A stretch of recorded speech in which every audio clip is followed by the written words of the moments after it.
საქართველოში სამოქალაქო კოდექსში საქორწინო ხელშეკრულების შესახებ მუხლი 1997 წელს გაჩნდა, თუმცა ამის მიუხედავად ქორწინების კონტრაქტის თემა აქტუალური ბოლო წლების მანძილზე გახდა. ამასთან დაკავშირებით საზოგადოების აზრი ორად იყოფა. ნაწილი ფიქრობს, რომ საქორწინო კონტრაქტი უარყოფითად აისახება წყვილის სამომავლო ურთიერთობაზე, ნაწილი კი თვლის, რომ მისი დადება აუცილებელია, რადგანაც იგი სამომავლოდ ადამიანს ბევრ პრობლემისაგან დაიცავს.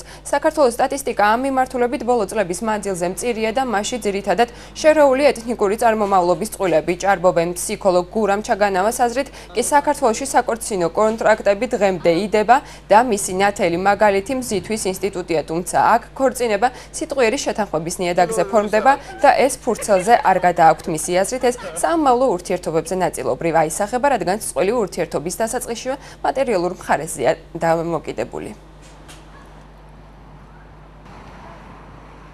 შესაძლებელია ემოციური თვალსაზრისით მართლაც არ იყოს ეს საჭირო და შეიძლება შემოფერხებელია და შეიძლება ესე მივიღოთ ჩვენ რომ გარკვეული ანგარება არის ამაში და შეიძლება ამან შეაფერხოს ბუნებრივია ურთიერთობები. გვინდა ჩვენ თუ არ გვინდა, მაინც ვანგარიშობთ.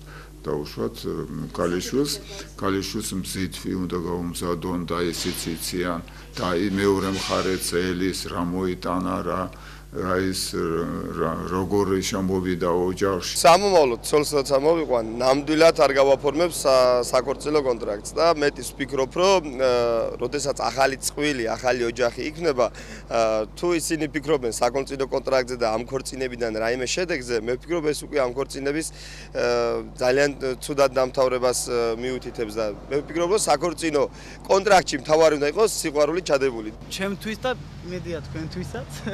მისაღები ნამდვილად არა, იმიტომ რომ თუ სიყვარული ნამდვილია, არასაჭიროა კონტრაქტის დადება და რაღაც სულელეები.